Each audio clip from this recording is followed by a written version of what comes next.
Good morning, Owasso. This is the Twins with Owasso Live, and this is the Morning Loop. And I have one thing to say: scoreboard. Yeah, no. So I went to the gym this morning. I woke up at 4, got to the gym about 4. Well, got over here and set up everything about 4:30. Then got to the gym about 5. Worked out, got home about 6, right before this thing hit. And boy, did we get hit hard! Holy cow! Uh, check your roofs if you haven't. I mean, I'm sure you're already up this morning. You guys heard it. The sirens were going off this morning. I mean, it was wild. I mean, I got the notification on my phone as soon as I opened my door. I swear the tornado was right on the front lawn. Like I opened the door and like stuff was blowing every direction. So I just closed the door and grabbed a mattress and started going towards the centermost part of my house. But yeah, it was a wild morning. And I mean, for the most part, we're good. A lot of my neighbors and the back, neighbors back behind me, they are missing a lot of parts of their roofs. Uh, so I imagine it's gonna be a claim heavy day at work. But check on your stuff, check on your house. I have to go and check on my girlfriend's house in a little bit, make sure nothing happened over there. But it looks like we were in the danger zone where we were. So lucky us. So anyway, check on your neighbors, check on your friends, and make sure you still have your stuff because if not, it could have got blown away. Like I said, you saw the video of the Owasso seventh grade center. Like that, the scoreboard is literally on the football field. Like I mean, it was standing up. You see the images Chad's got up there right now. Like I mean, that's where it was, and now it's on the ground in front of it. So that's how strong the wind was. It was pretty bad. So like I said, that's the worst I've ever seen it. And I've said I've recorded a tornado off my front porch before.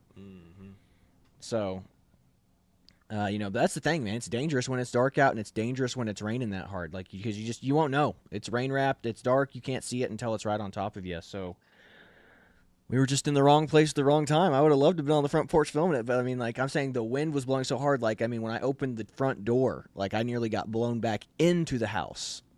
So I mean, it was crazy. Yeah. My camera's a little messed up, but yeah, we lost our grill. Yeah, the grill is gone.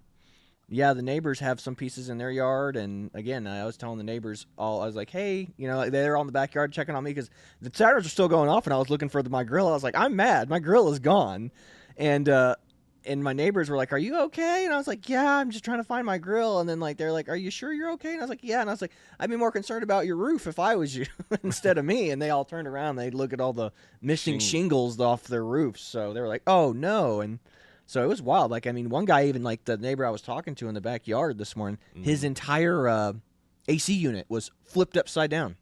Wow. Yeah. Like, I was like, how does that even happen? Don't know. I mean, I guess Crazy. it created a wind tunnel in that little, side area. So, again, that's why I got to go check on my girlfriend's house here in a little bit. So, anyway, hopefully you guys survived the tornado because I mean, nobody's not awake this morning.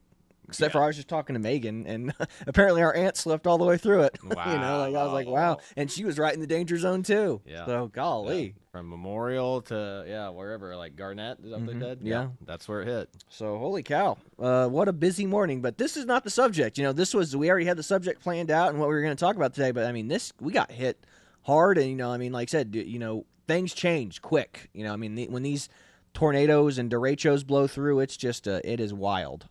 So, and again, I mean, it's like business as usual now. Yep. Yeah, the topic of today, and if you would fix my camera here in a little bit. Oh, absolutely. Is the FBI imposed a gag order on the analyst who told Twitter about the Hunter Biden laptop story was real. So, it's kind of crazy, but I mean, it's something that we kind of always knew, and we always kind of figured was going on, but the left and the media, and of course the FBI and CIA in this case, were just gaslighting us and making it seem like we were absolutely crazy. And we have here from the National Review an article to prove it. So, FBI imposed gag order on analysts who told Twitter Hunter Biden laptop story was real, by James Lynch. FBI silenced an employee who tried to tell Twitter the Hunter Biden laptop story was real on the day it came out. Newly released chat logs show on October 14th, 2020, the day the New York Post first reported on the Hunter Biden laptop, the FBI employees told employees to do not discuss the Biden matter and imposed a gag order on the analyst who tried to confirm the story's veracity, to Twitter during the meeting, according to chat logs released by the House Judiciary Committee. An FBI official with the Bureau's Foreign Influence Task Force, Laura Dimelo, previously testified that the analyst on a call with Twitter confirmed the laptop was real before an attorney for the FBI told the social media platform it would not comment further. The chat log showed the FBI personnel deliberating on how to handle the laptop situation. One FBI official instructed the rest to not discuss the Biden matter, and the subsequent messages reiterated that order. After the meeting, the FBI placed a gag order on the analyst who was admonished by the FBI staff for speaking up during the meeting. An FBI staffer lamented that the analyst won't shut up, as instructed, the chat logs show. The FBI declined to comment. Of course they did. The FBI verified the Hunter Biden laptop story in late 2019 by cross-referencing the device's serial number to Biden's iCloud storage. FBI agent Erica Jensen testified at the younger Biden's trial last year. The federal agents obtained data from the device that they received a search warrant during an ongoing criminal investigation into Hunter Biden's taxes. IRS whistleblower Gary Shapley recounted the same verification process when it came forward to Congress in the spring of 2023, with allegations of misconduct by the IRS and the DOJ officials throughout the long-running tax investigation. Independent journalists Catherine Heritage and Michael Schellenberger first reported on the chat logs. Heritage has alleged that she was prevented from reporting on the Biden laptop ahead of the 2020 election during her time at the CBS News. Mm-hmm. The Twitter and Facebook both censored the Hunter Biden laptop story after the FBI and other government agencies spent a year preparing platforms to suppress what would have become the Hunter Biden laptop story. Attorney General Pam Bondi shuttered the Foreign Influence Task Force shortly after a confirmation after it had played a leading role in pressuring social media companies to censor speech.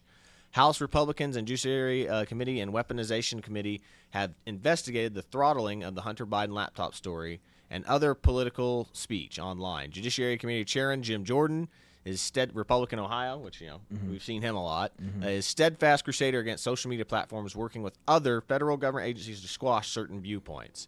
Last year, Mark Zuckerberg, Meta CEO, admitted the platform was wrong to suppress the New York Post reporting on the Hunter Biden laptop, criticizing the Biden administration for later pressuring the platform into censoring the points of view related to the COVID-19 pandemic. Yeah, it's a little late for that.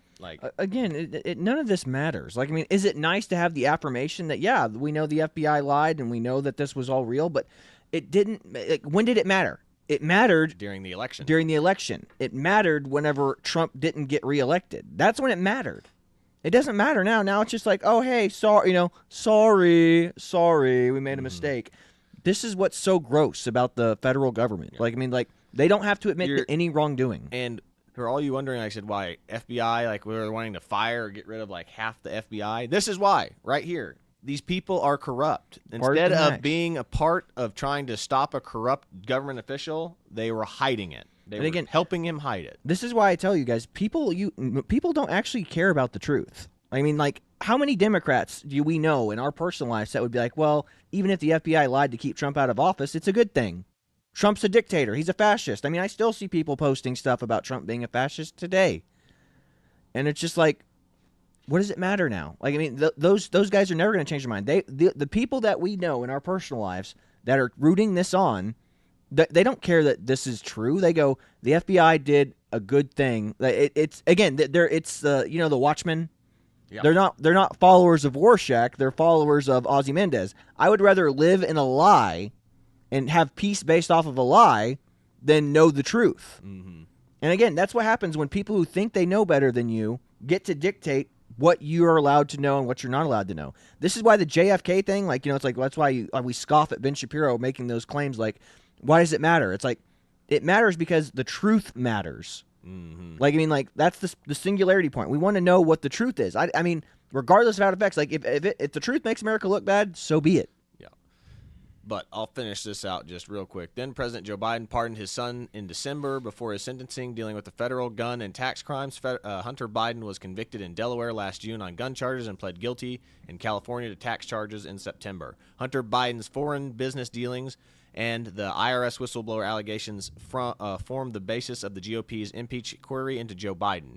The high-profile investigation found over 27 million of the payments from foreign sources to Hunter Biden and his association during and after Joe Biden's vice presidency. The impeachment probe also detailed how Joe Biden met with his son's business partners and talked to them on the speakerphone roughly 20 times. The Trump administration recently promoted Shapley and the IRS whistleblower Joseph Ziegler, who came forward alongside Shapley to senior advisor positions after a pair faced retaliation inside the IRS.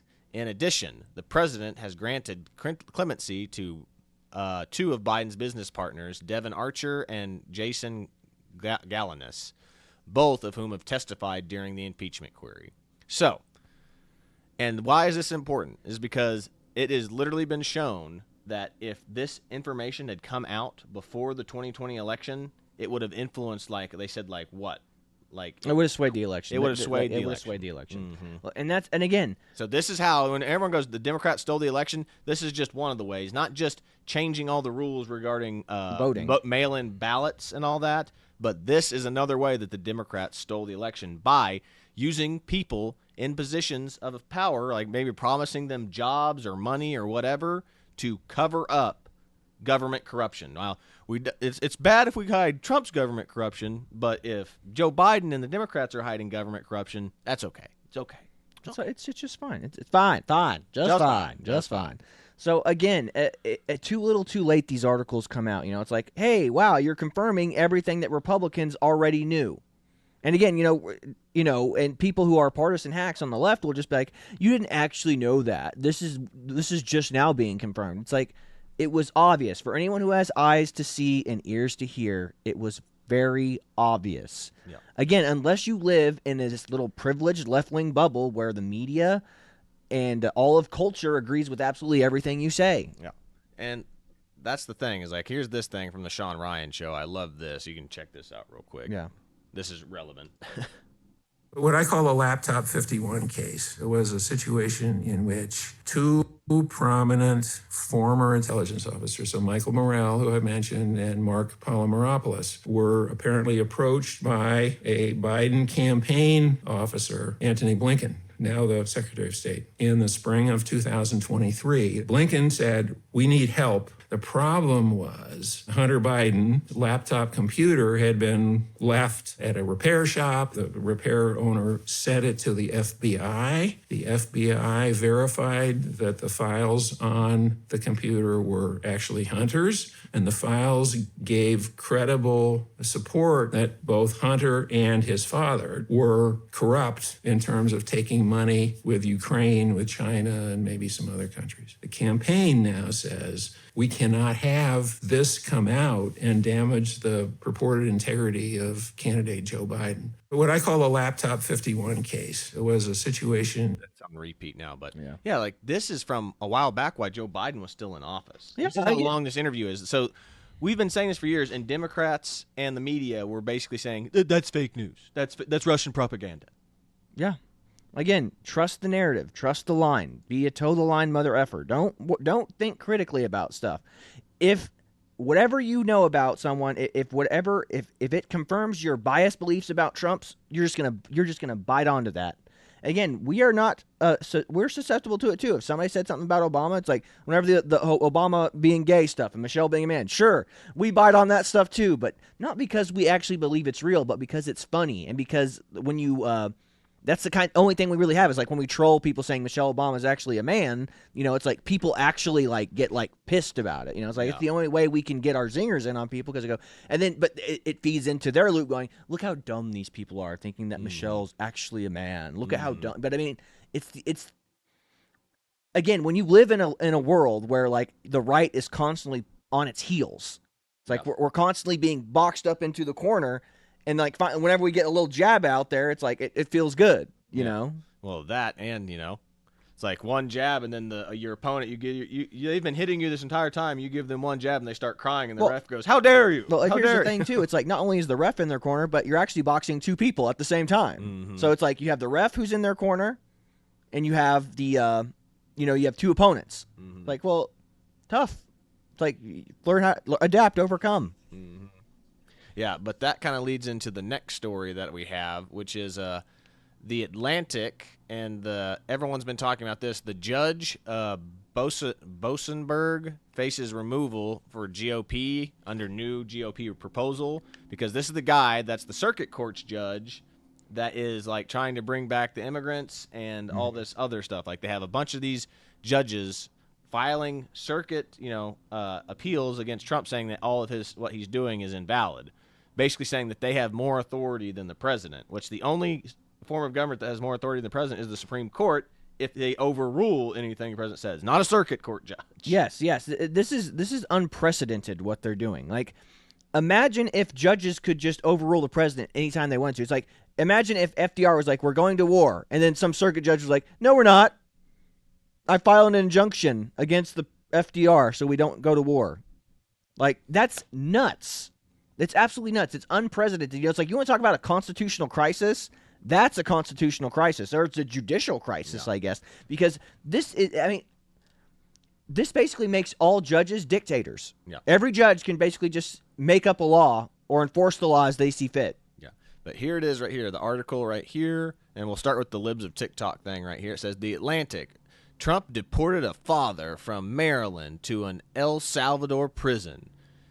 Reality. This guy was an MS-13 gang member. You can't hate the media enough. And then here's the article right here from The Atlantic. An administrative error sends a Maryland father to a Salvador prison. And then if you look right here on this one, it says right here, Garcia was an active member of the criminal gang MS-13.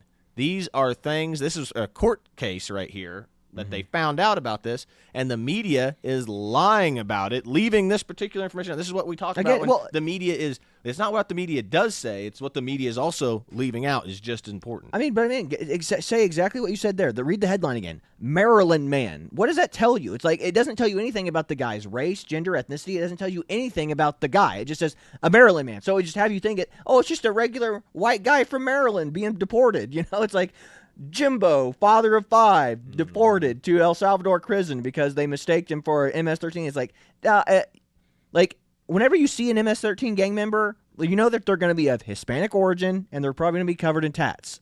Do you think it was like a guy that looks like me?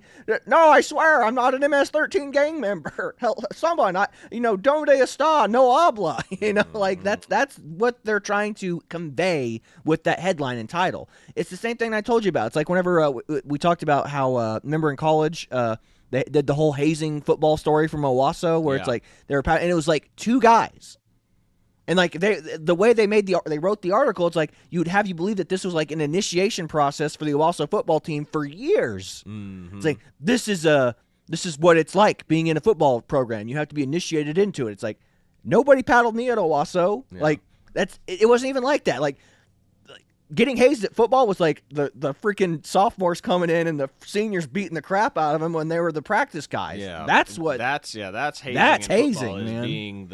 As being the tackle dummy. Yeah, being a tackle dummy as like 120-pound sophomore coming in for the first time. That's crazy. That's the hazing portion of it, but not the whole that's like dazed and confused. They're paddling the crap out of these kids. Like it was 2 dudes. Yeah, but here's the district court judge. U.S.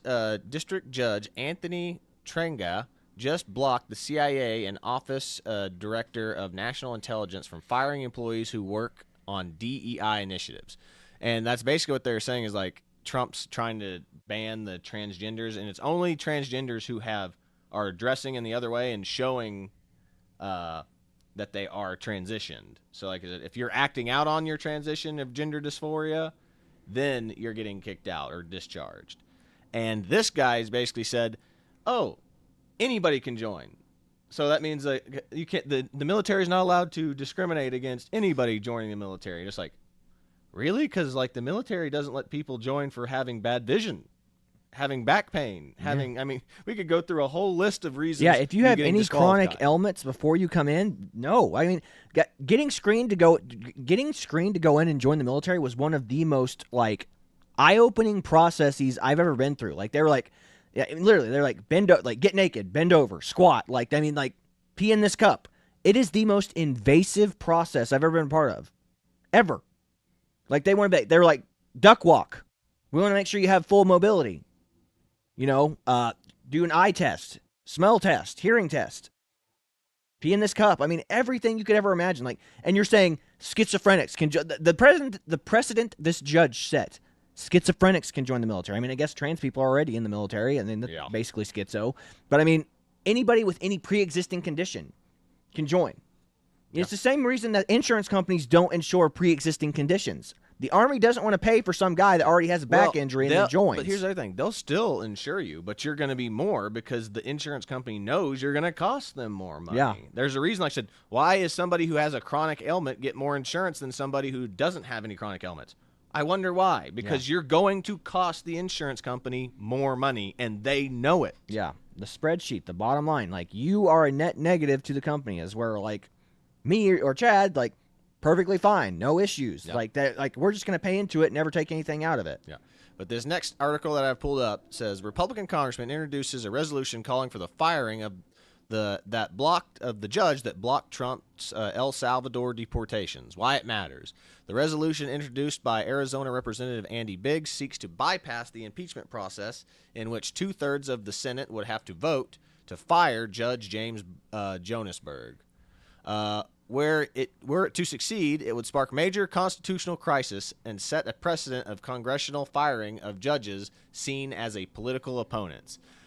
I like how like all of a sudden now it's a constitutional crisis. Whenever Donald Trump's in office, it's a constitutional crisis. But if the Biden or anybody else is doing something that breaks the law or is like in jeopardy of company, no, he's just doing the people's will. Like I said, people who don't believe in the Constitution or want to change the Constitution, don't trust them when it comes to, hey, this is a constitutional crisis. Well, again, I mean, imagine if Republicans did this to Obama. They would be like, this is racism. This is a judicial crisis. This is a constitutional crisis. This is wrong. If the Republicans did what the Democrats are doing to Donald Trump, to Obama, that's what it would be. And now that it's, you know, like every partisan Democrat is just saying this is what has to happen in order to save the republic. You know, like they ever cared about the republic. I mean, everybody believes that we're a democracy. We're not a democracy. We're a republic. We're a constitutional republic. Yeah. That's why we always throw the Constitution at people's faces. Like, no, Constitution. Yeah. But basically what you need to take from this is he's trying to stop the deportation of the MS-13 gamers. It's amazing that these Democratic and partisan judges will go to bat so hard for gang members being deported, but the freaking January 6th protesters, my God, they wanted to throw the freaking book at them and lock. They would have probably send them to Guantanamo Bay. Exactly. They would have easily done that. But that's basically the point of this. And like I have this video right here of Senator John Kennedy just talking about how they're using the courts against Donald Trump the circuit courts against Donald Trump more than any other president like ever. Yeah. So check this out. Yeah. Say universal injunction. Senator, a universal injunction is what we call an order from a court enjoining the government in a way that goes beyond the parties to the case, but applies nationwide or in some cases universally to enjoin the government. Is it sometimes referred to as a nationwide injunction? Yes, it is, Senator. Okay. What's the statutory basis for a federal judge issuing an order that affects people other than the parties before the court? I'm not aware of a statutory basis, Senator. There is no statutory basis, is there? No, Senator. What's the United States Supreme Court opinion which interprets the Constitution in a way that allows a federal district court judge to do this? Can you name me that case? I'm not aware of one, Senator. There isn't one, is there? I'm not aware of one, Senator. Now, explain to me how this works. You have a plaintiff and you have a defendant, and the plaintiff files a lawsuit and goes in front of a federal judge. The federal judge has certain jurisdiction in personam and subject matter over the parties, the people, the plaintiff and the defendant. They're the only two people in court. How can a judge, a federal judge, issue an order that affects everybody else other than those in front of him or her. How is that possible? It shouldn't be possible, Senator, but district courts do it all the time. I think on the theory that the courts need to enjoin a federal policy from going into effect, and they often will enjoin it as nationwide, so all non-parties are protected by that injunction. I thought that if you wanted to affect parties who aren't in court, you had to file a class action. That's correct, Senator. So why don't the federal judges, instead of issuing a universal injunction with no legal basis, tell the plaintiff, look, you got to go file a class action if you want to impact parties who aren't subject to my court? Senator, the Department of Justice makes that argument all the time in our briefs. I think in many cases class actions would be inappropriate. They wouldn't. The plaintiffs couldn't satisfy Rule 23 to establish a class. So they couldn't. Correct. So they preferred to ask for a universal injunction. Yes. Okay. Does this encourage forum shopping? Yes, Senator. Not only does it encourage forum shopping, but also district shopping and filing multiple strategic lawsuits to find one judge that will enjoin a single policy nationwide. Where if you have 5 lawsuits, only one of those 5 cases needs to be successful. And both sides. To explain that just real quick is like, if you're suing the government or something along those lines, an attorney will tell you you want to make sure you pick a judge in an area, in a district, that's sympathetic to your cause. So if you are suing a Democrat, or you're suing something to a Democrat, you want to make sure you're going to a conservative judge. Same thing if it's the vice versa. If you're a liberal, you don't want to go to a conservative district judge. You want to go to a liberal judge that's going to rule in your favor. This is what's so scary about modern politics, is the fact that they're appointing liberal and conservative judges. Like, look, the judge is supposed to be nonpartisan. He's supposed to just rule on a case based on its merit, whatever the case is.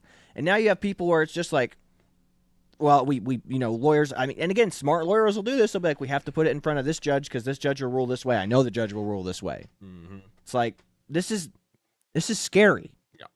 It's like somebody brings you up. It's like, oh, we'll just make sure we get in front of this judge. And you better hope your defense lawyer is like, we are not getting in front of that judge. Yep. Let's get back to the video. It's almost over. Both sides, all sides, have used this as a way to forum shop, haven't they? I think plaintiffs, regardless of administrations, will often file cases in the most favorable forum. Yes. Okay, we've established that there's no basis in statute and no basis in Supreme Court precedent for universal injunction. How about in common law? Universal injunction is basically an equitable remedy. Did this exist in common law courts in England on which our law is based? I don't believe so, Senator. I think the government has cited cases from the Supreme Court that says, courts are really bound by the scope of relief that a court in equity would have granted back in England before the founding, and the courts at that time would grant relief to the parties in the case, not far beyond them. A universal injunction as a remedy is unknown in English common law, is it not? I haven't done the research that far back, but I'm not aware of it. I have. It's unknown. Wasn't part of equity. Only about 27 universal injunctions were issued in the 20th century. Does that sound about right? That sounds about right, Senator. But 86 of them were issued against President Trump in his first term. Is that correct? I don't know the specific number, but they were a high number. And so far in President Trump's second term, 30 universal injunctions have been issued against him. Have they not? Senator, I don't have a specific number, but that sounds about right. The universal injunction has become a weapon against the Trump administration, has it not? Yes. And tell me again in my last 10 seconds, tell me the basis for universal injunction in Article 3. I read Article 3, which defines judicial power. Where does it mention universal injunction? It does not, Senator. It says courts are to decide the case or controversy before them, which is based on the parties to the case. So the Congress could act and say, look, federal judges, you can render a decision to a plaintiff or a defendant, but you can't impact people outside of your courtroom other than through a class action. That's why God created class actions, isn't it? Yes, Senator. Thank you, Mr. Chairman. Boom. That Great was point. Greatest thing I've ever heard. That was the best takedown of that. So judges are literally overstepping their bounds that aren't Supreme Court judges. These are just circuit court district judges. Yeah, they're federally appointed judges, but they don't rule over the Fed. They rule over certain cases within their district, and they're federally appointed. Mm-hmm. Again, they shouldn't be able to hold anybody in Oklahoma hostage with their takes and reviews. No, it's case by case. Yep. And then this is the last thing that I pretty much have for us today, but this shows you how. Oh, I didn't mean to do it that big. There we go. But this is I'll actually probably do multi-screen for this actually. And shift. There we go. And this is a oversight committee hearing over the Biden-Harris administration's policy failures, and this is eye-opening. And like for people who don't think that George Soros is a thing, he literally bought a whole bunch of like radio stations like during the Biden election that was expedited through, so that way they could post like his propaganda all over it. Check Again, this out. and this is what's so that's the contradiction between Elon Musk and George Soros. George Soros is this mythical figure that if you mention his name, it's like, oh, you're just a conspiracy theorist. But Elon Musk doing basically the same thing, but within the privy of being appointed by Trump to do this stuff, is evil. Again, George Soros working in the shadows as a string master, Elon Musk doing it up front in front of your face. At least Elon Musk is showing you what he's doing. George Soros is doing stuff in the background, funding horrible things, and it's just like everyone's like, you're just a conspiracy theorist if you talk about him. As Mr. Langworthy from New York. Thank you very much, Mr. Chairman. I'd like to enter into the record a letter that I sent to the FCC on April 8th, 2024, urging the Commission to thoroughly scrutinize the transfer of ownership of Odyssey Incorporated to the Soros Management Fund. Without objection to order. Commissioner Carr, are you aware of this letter? Yes, I am. Okay, and can you give me a status update on the proceedings as they relate to the transfer of ownership of Odyssey Inc. to the Soros Fund Management Company? Yeah, as you've indicated, there's a transaction where a Soros-backed group would take ownership of over 200 radio stations across 40 different markets after the FCC originally indicating that that transaction could be reviewed and approved at the bureau level without a commission vote. It's now become clear that that is a decision before the full commission, and it's one that I would assume now or in the near future the commission would approve. I think what's interesting about it is that the FCC here is not following its normal process for reviewing a transaction. We have established over a number of years one way in which you can get approval from the FCC when you have in excess of 25% foreign ownership, which this transaction does. And it seems to me that the FCC is poised to create, for the first time, an entirely new shortcut. Yeah, thank you. As you pointed out here and previously, these proceedings for transfer of ownership have been expedited. What exactly makes this case so deserving of an expedited proceeding so far, from what you could tell? There is nothing about this transaction that is out of the ordinary. It's the type of thing that we see all the time, and the FCC has a process for this. The full commission itself has never signed off on a shortcut like this. What we usually do is we require people to file a petition with us. We bring in national security agencies. They can review the foreign ownership. It's probably no big deal here, but we review that foreign ownership, and then we vote. Here, they're trying to do something that's never been done before at the commission level. Yeah, I must say, Commissioner, I'm extremely alarmed at what's happening with this transaction. This is very unprecedented. Looking at the facts, it seems that the administration is giving a left-wing billionaire who is a major donor, a close ally, one of the chief funders of all of their efforts and their dark money, a free pass to take control of hundreds of local radio stations, flooding the airwaves with leftist propaganda, and I think it's blatant. What would a normal proceeding look like, Commissioner, here for the transfer of ownership in this nature? If you follow the process that the FCC adopted back in 2016, there'd be a petition for declaratory ruling. We'd bring in national security agencies. They would review the excessive foreign ownership that's involved here. They would figure out if there's any issues. Again, probably not, but we don't know yet. We haven't reviewed it. That could take 3 to 4 to 5 to 6 months. Then the full commission would step in and decide up or down on the merits of the transaction. It looks like we got the cart before the horse this time. So, Democrats bringing in foreign money to buy up things and then expediting the process through as fast as they can. So that way they can buy it. Whereas he goes, no, they're going to be like 3 to 6 months for a security team to look at this and do all this stuff. And they just expedited it through during the 2020 election. How come they get away with this crap? How come the Democrats are allowed to get away with this crap? And Elon Musk bought Twitter, and the Democrats lost their minds. Well, again, and this is why Elon Musk buying X or Twitter was the most important thing that's happened. Again, it's like all goes back to that conversation I had where it's like whenever I was talking to that kid, and he was like, Elon Musk owns Twitter now, so the media is no longer left wing. It's like, doesn't matter. Like, again, imagine if Fox News and Newsmax all started going, what the district court judges are doing to Trump is a judicial crisis. It'll be our new buzzword. It's a judicial crisis what's happening right now. CNN, MSNBC, all the other outlets like Ariana, the Huffington Post, all that crap would all unify saying, what a sad, like, look how pathetic the right is saying that this is a judicial crisis. These people are these judges are saving the country. So we still don't have that, bona fides of, it's like a unified message. It's like anything that comes from the right is not a unified message. It might be unified for the right, but it's not a unified cultural message from all the media institutions. Just because Twitter's saying it and just because Newsmax and Fox are saying it doesn't make it a powerful message because, again, what did Jon Stewart do? What did all of media and culture do for the last 20 years? It discredited Fox News. It said you were stupid if you watched them. It said only dumb people watch it. If you were affiliated with the Tea Party, you're a nut job. All it did was discredit and humiliate any political opponents for the last 20 to 30 years. Yep. And again, conservatives wonder why people don't take them seriously. It's just like going, again, it's like what J.D. Vance said back in the day. It's like whenever I told people I know Trump supporters, they looked at, like the people in my Yale friend group looked at me like I was talking about Bigfoot. Imagine that. Imagine if you just walked up to someone and goes, you know Trump supporters? How do you know a Trump supporter? That's crazy. That's they're not real. They're not real people.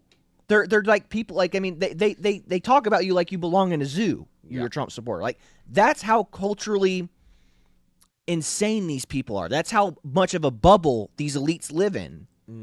Which brings us to this next thing here is like how, and just showing how the Democrats don't stand on anything. They don't stand on principles, values, morals, nothing. It's like, here's Brooklyn Dad Defiant. Abolish the filibuster back in January 17th, 2023. Back when the Republicans were filibustering the Democrats for something. Then look at now. My God, it's midnight and Senator Cory Booker is still on the Senate floor disrupting this. This is what we need. Thank you, Senator Booker. Okay, remember, Brooklyn Dad Defiant pays paid $10,000 a month by left-wing donations like George Soros to post Democrat propaganda. None of his opinions are real. He may or may not actually believe this stuff, but he gets paid to post it. Then there's this right here. Fact checks. False claims of U.S. biolabs in Ukraine tied to Russia. Disinformation campaign. Now, U.S. asked to explain after Pentagon admits to operating 46 biolabs in Ukraine just months after the denial. I mean, again, remember, just wait. What was the John Krasinski meme? It's like, what's the difference between a conspiracy theory and the truth? Yeah. About 6 months. Yeah. About 6 months. It's getting less and less the longer we go Yeah. on. And then everyone remembers this. We even talked about this before. Is like, here's that White Hats documentary when CNN uses the same girl for 3 different refugee crisis pictures being saved by 3 different men. Now, they'll argue that this is like this guy's handing off to different girls, but no, this is from the White Hat Helmets documentary. Yeah. And this was 3 different locations where they had 3 different crisis actor men, but it was the same little girl used for every single time. And that's how you know. I said, we need to call this into question. And that thing was touted as a beautiful film that was showing a true problem, that was showing how bad America and its allies were. Again, but I mean, it's the same thing as that. Remember we did that review about that movie Adolescence? Yeah. They're going to put that up and make it required watching material for kids in school. Oh, my So instead God. of facing the actual problem, it's African migrants who are doing the vast majority of stabbings. It's like, no, it's white British kids who are causing the vast majority of stabbings, and it's people like Andrew Tate that are causing this divide in men that make them want to stab and beat women. Like, what a joke, man. Like, what a joke. Yeah, this is the last one I've got, but this shows Joe Rogan has even noticed how it's just completely flipped, how the liberals have completely flipped, like done a 180. And the conservatives, I mean, you can say that we flipped, but we're pretty much the same where we are. I said lower taxes, pro-gun, pro-life. Like where have we really run off to? We haven't run off the rails anywhere. Yeah. Like I said, the liberals are the ones that have just run so far left that anybody to the right of them is a Nazi. Yeah. Again, I mean, and Republicans, the only thing you could say we flipped on is Republicans used to be considered hawkish. Now it's all the Democrats are hawkish. Like, we're more doves now. Yeah. It's like, no, we don't want war. And the Democrats are like, no, fund it until Vladimir's dead. It's like, jeez. Yeah. You thought we were the anti-communist folks would have been the ones that are like, no, Russia's a problem. Like I said, nope, it's the freaking liberals now. But anyway, check this out. How crazy is it that the left are the ones who are painting swastikas on cars? Just understand how crazy positions can flip and flop. The left is upset that we're not continuing an endless war in Ukraine. The left is upset that this guy is uncovering fraud and waste. And so in order to stop that, you must light cars on fire and put swastikas on them. Because he's a Nazi. Because he said, my heart goes out to you. Even though there's countless videos of AOC doing that gesture, Tim Walz doing that gesture enthusiastically, many, many people. How crazy is it that... I mean, again, Joe Rogan, he's the modern day, not Woody Guthrie. Is it Woody Guthrie or is it... He's from Oklahoma. Yeah, I know who you're talking about. It's the guy that flew planes and stuff. Yeah, I'm literally blanking on him right now. I'll think of it here in a minute. You will, yeah, when it's too late. Yeah. Again, he's just the modern day voice of reason. He's just a middle of the road, average Joe, and his takes are, it's what the vast majority of Americans would think is what Joe Rogan thinks, I would imagine. And here we are, again, looking at this stuff, and he's the only one giving a rational take, and the media is going, no. I mean, again, people on was that comedy show or the Daily Show, the new comedian who's hosting it now, whoever the heck it is, Trevor Noah's gone, thank God. But he was just like, yeah, you have a bunch of people firebombing Teslas, and then the crowd cheers, and it's like, what's happening? You're cheering on violent actions against a dude who all he's done is cut government spending and find government waste? Mm-hmm. Look, and as soon as he's done finding all the other government waste, we can appoint somebody else to investigate Elon. I'd be fine with that. Investigate his dealings and ties with the government. Undo a lot of the subsidies he gets. I'm fine with that too. But of course, the other side it doesn't matter. It's just, I don't like him now. When he used to be a left-wing darling. So do you have anything else, or was there something else you wanted to pull up there, buddy boy? I was trying to find out who that was real quick before we called it. Hang on. Famous Oklahoma people. Famous Oklahoma people, yeah. Hang on. Where is it? Well, you tell me. I can't. Will Rogers. Will Rogers. So, yes. Joe Rogan is the modern-day Will Rogers. So, yeah, but I've got their video to play us out, so we're ready to go. All right, perfect. Well, again, sorry we ran so long. I hope everybody's doing okay after that tornado blew through. Again, check on your neighbors, check on your family and friends. Remember, that's what we're here for. We're trying to network, build community, and the people that matter most are the people that are nearest to you. So check on them, help your neighbors if they've got damage. Be a good neighbor, be a good person. What would Jesus do? That, at the end of the day, that's the question you got to ask yourself. So with that being said, this is the Twins with the Owasso Live. This was the Morning Loop. Be sure to like, share, and subscribe so you too can stay in the loop. That's all I've got for you today. God bless you. See you later, everybody.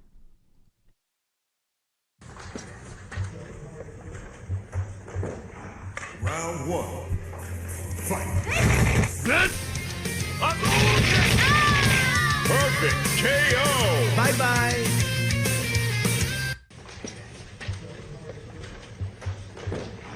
Round one.